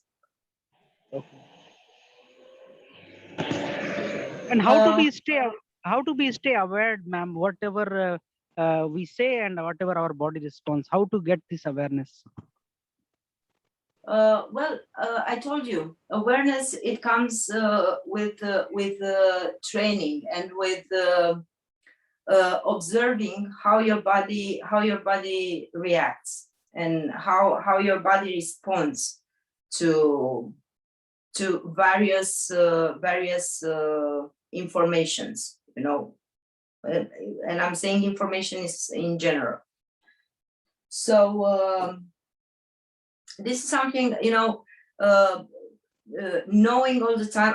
I mean, trying to notice all the time, to observe all the time. How do you move? How do you talk? When you focus on body language, what happens to the rest of your body? You know, when you, for example, if you focus on how you use your gestures, when you do that, try to let's say scan your body and see if at the same time you can think about your gestures, you know, the actions that are happening, but also to the rest of your body, you know, how is your facial response, how is your posture, how do you relate to the others who are around you, you know. If you can focus on an action, but at the same time to be aware that you know, that the person next to you is doing something, and you actually consciously realize what that person is doing, you know.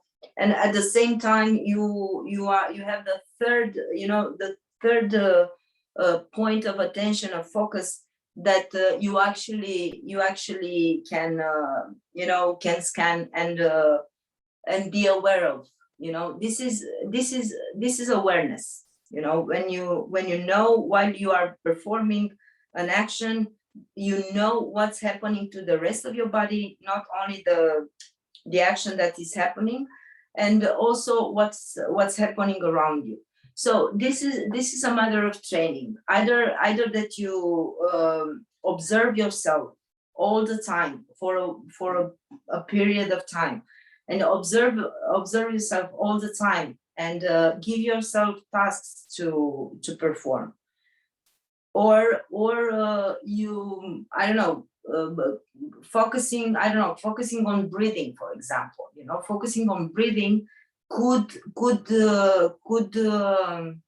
make you be aware of what's going on inside your body, you know, and the functions that our body perform inside, you know, and that then this will translate outside, on the outside, you know. And also you know, trying to have a better sorry. Okay, try to train your coordination, you know. When you are all well coordinated, that means that you can divide your attention in many focus points, not just one, you know. And that means that you start to be aware of, you know, what you do, when you do it, and what the others are doing around you. So basically, it's a lot to talk about. That. But basically, this is, you know, try to improve your coordination and the power of observation about, you know, over you and over the space around you. So yes, Viorica, you want to say something?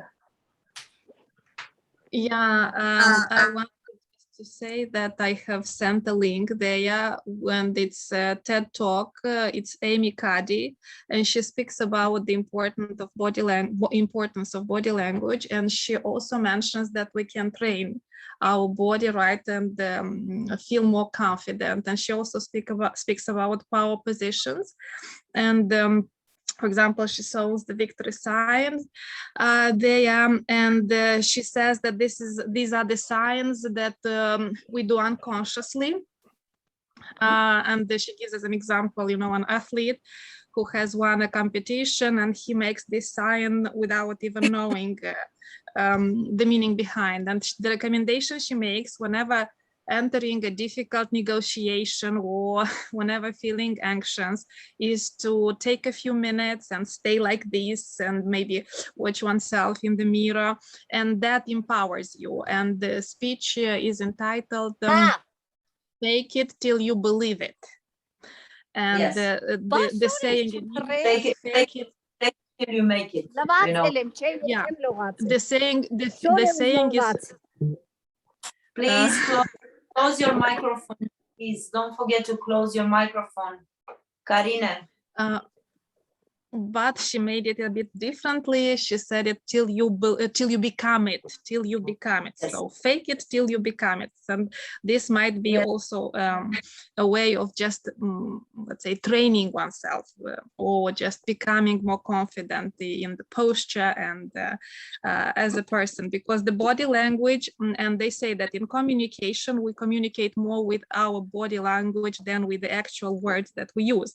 And people look for these clues, non-verbal, or as you say, extra-verbal clues, and it is these, namely clues, that help us get success in communication or failures.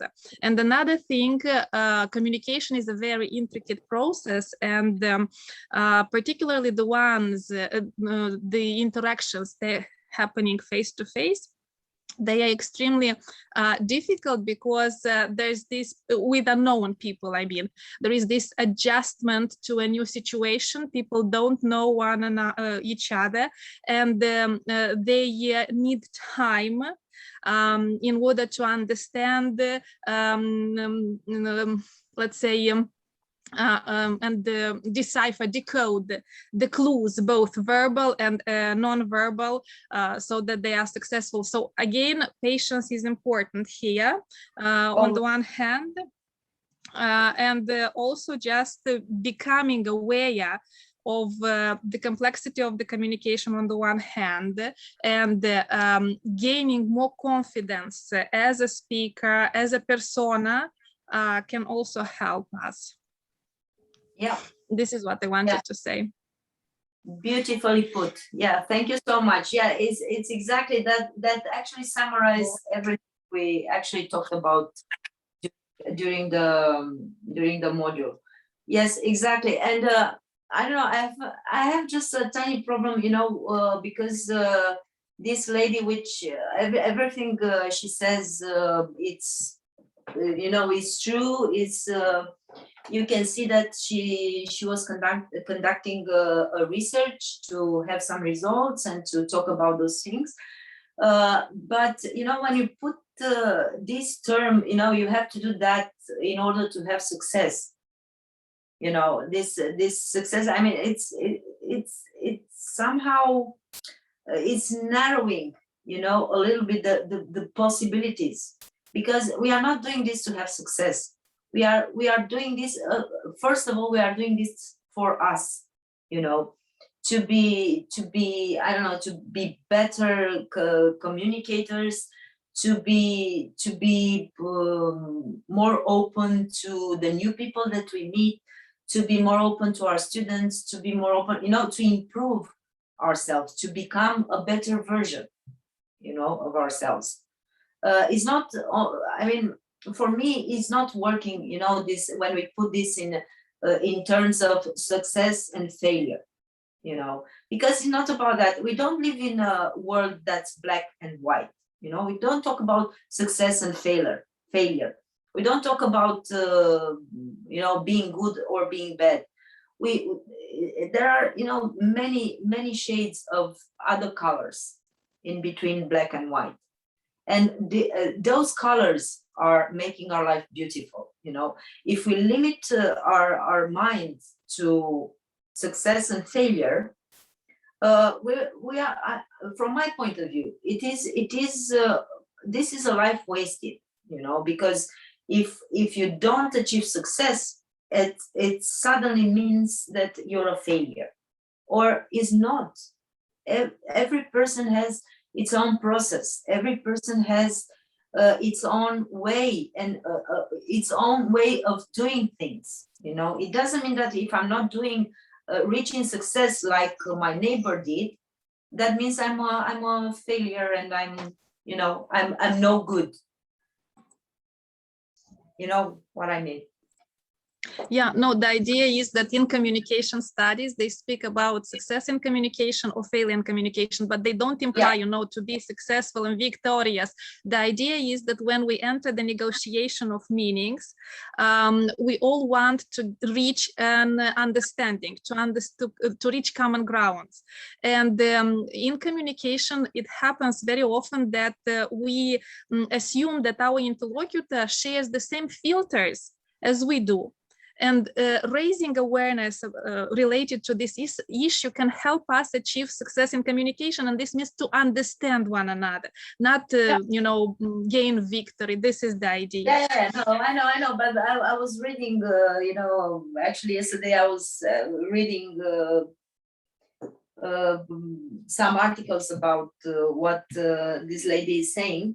And somehow, you know, her research actually is focused on the business world. And yes, I understand that in the business world. And she's a psychologist. If I'm not mistaken, she's something related to psychologist. I'm speaking more from a linguistic point of view, from communication studies. Yeah. And there is another one, you mentioned men and women.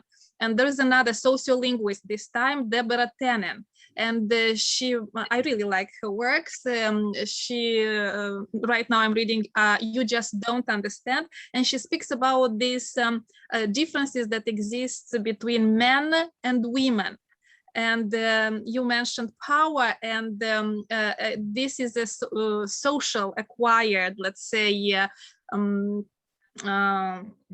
I don't know if I can say knowledge, but something that the man from the early childhood acquires, and he has this tendency of manifesting this power unconsciously without even being aware of this. And she calls it independence. We women look for, let's say, intimacy more and creating this community, whereas men tend to look for more for independence, and it's also interesting to note.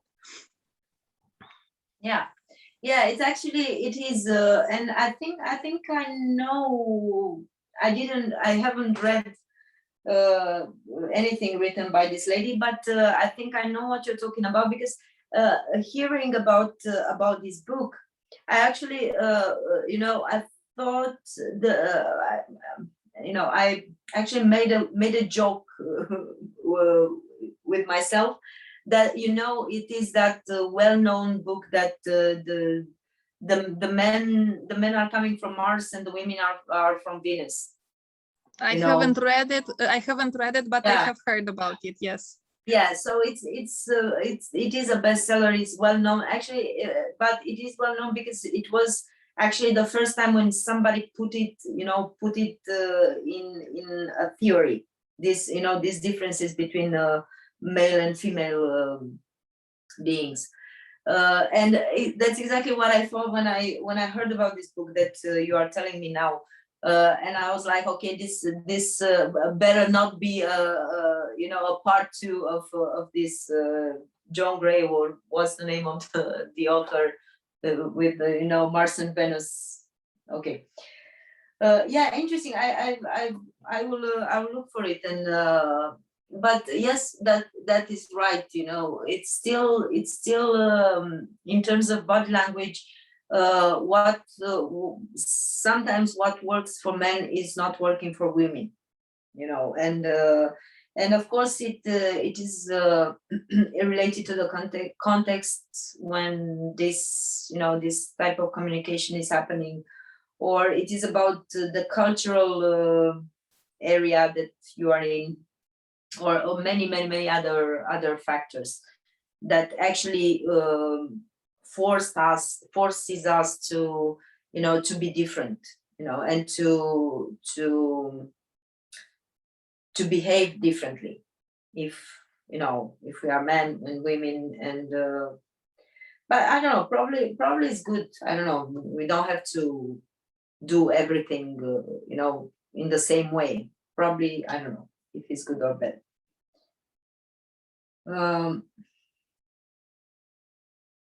But yeah, you were saying, I'm going back to the success discussion.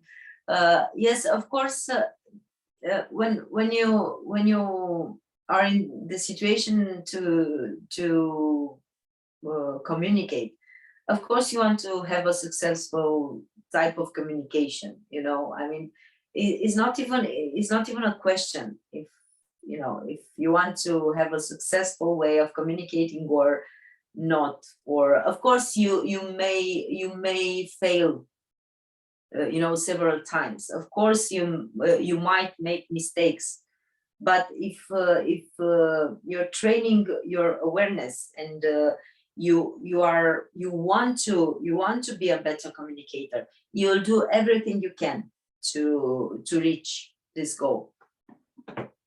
So yeah, I'm glad you looked for this lady, because yeah, she seems like really well informed, and I can tell that she was working in this direction, with her research. And she says that she is actually the living proof that it works, that you can, your let's say, body language can help shape your personality. In her speech, she says at a certain point that she had an accident, and she was not as good at school as she had been before. However, with persistence and believing in herself, she managed to achieve success and, let's say, become stronger. Yeah, well, it's a positive message, and it's actually it's good for everybody to to have a positive way of thinking, and a positive way of wanting to do things, and doing them as well. So just being positive is just one step, but doing them is the next one. Yes, of course, action is important in life. If it doesn't matter if you think about things, but if you don't act, nothing will happen,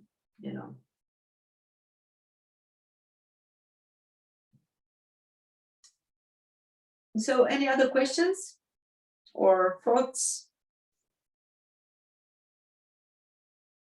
So what would be the next assignment? Your next assignment. So you have this practical task that you have to make up a speech about any subject you want. Okay, so make a speech, and then rehearse it in the mirror, and rehearse it to put together what you are talking about with what how your body actually should sustain your words. If you want, you can, I mean, do prepare that speech, but don't make it longer than 1 minute.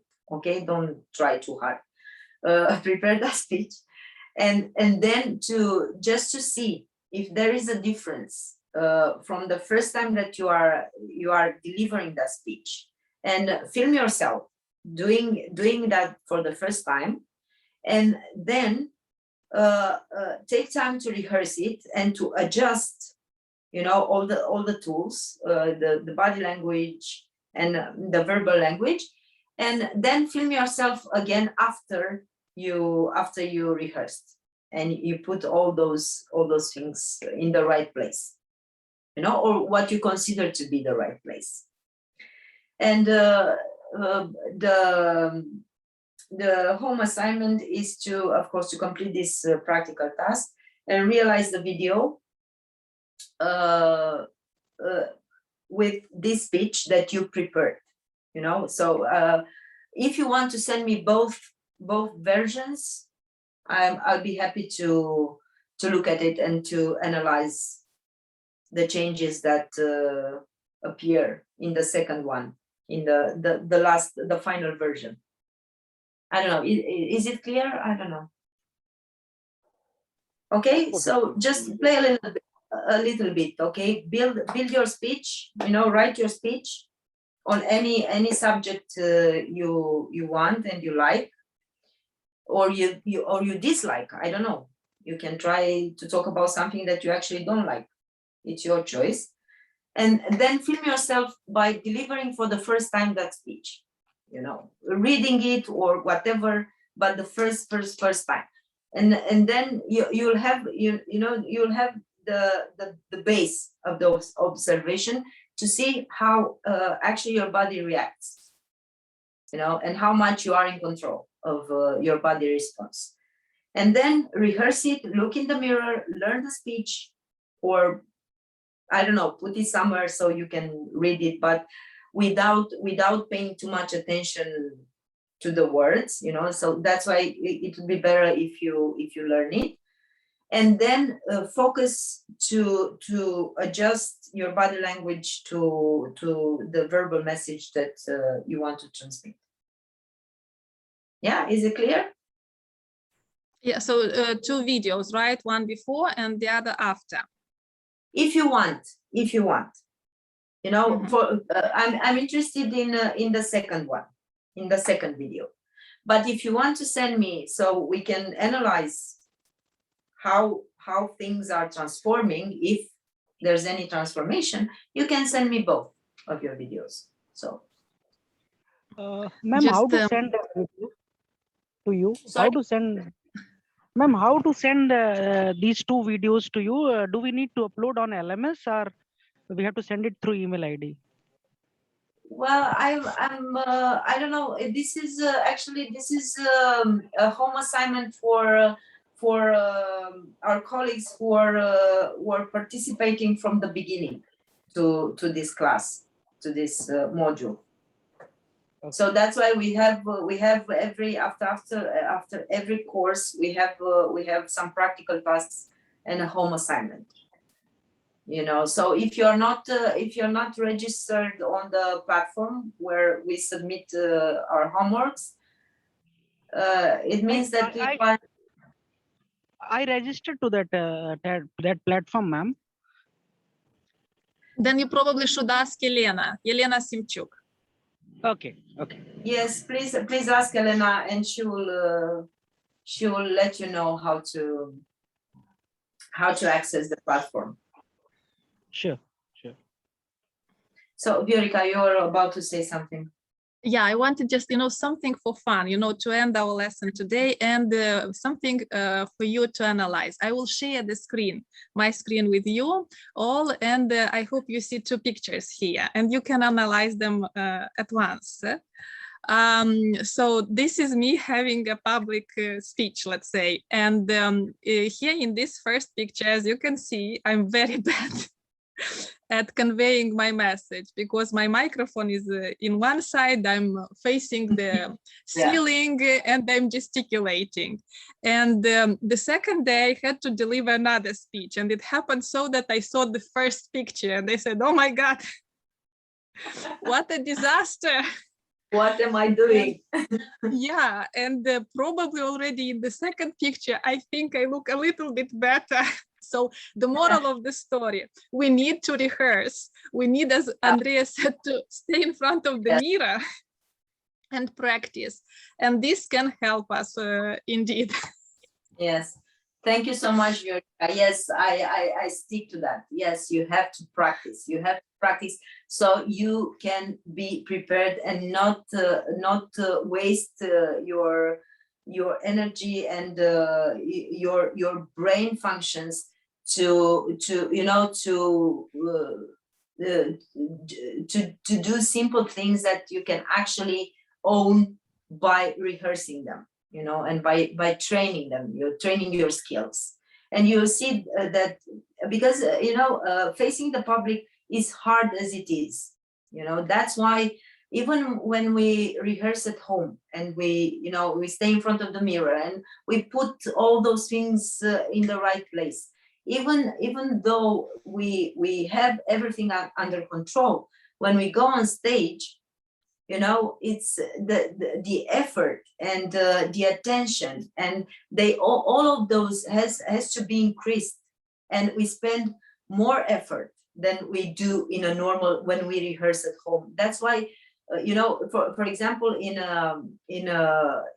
the arts, performative arts, you have to, or high performance in sports, a high performer athlete or a dancer, a professional dancer, it has to to rehearse hours and hours and hours so he can do 2 times or 3 times something that is, if you have like a piece that you have to perform on the stage, and that piece is 5 minutes long, you in rehearsals you have to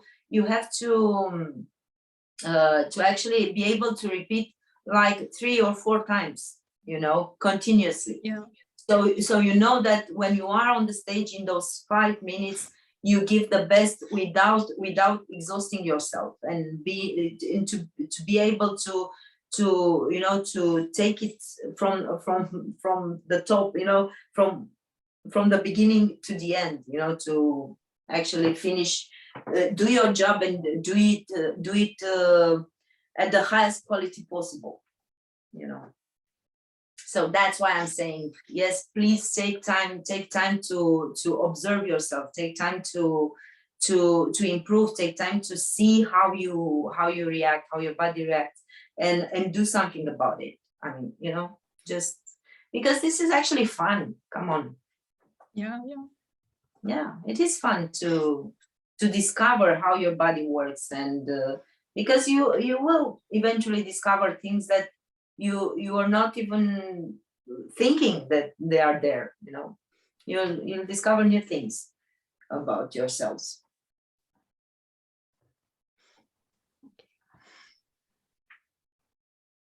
So any other question or any other thought? I think just we're done. Thank you for the lesson. Yes, it was interesting. Yeah. So I'll see you tomorrow.